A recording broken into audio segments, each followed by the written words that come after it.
சொல்லுவோமா, முடியாதவைகளை சாதிக்கிற திறமை, பெரிதானவைகளை எட்டுகிற திறமை, அந்த எபிலிட்டியை கொடுக்கறது தான் டிவைன் எம்பவர்மெண்ட்.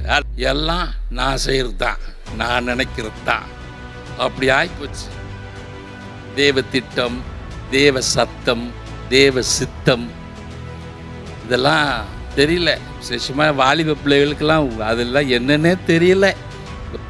இல்லை, நான் ஜெபம் பண்ணி ஆண்டவர் ஏதாவது செய்ய சொல்லிட்டாருன்னா, செய்ய முடியாமல் போச்சுன்னா நான் அதுக்கு தகுதி இல்லாமல் போயிட்டேன். தேவ பிள்ளையே, கர்த்தர் உன்னை கொண்டு திட்டம் பண்ணினதை செய்யக்கூடிய பலனை கர்த்தர் உனக்கு கொடுத்து, நீ ஓடி ஒளிந்தாலும் உன்னை பின்னாகவே துரத்தி கொண்டு வந்து உன்னை செய்ய வைப்பார்.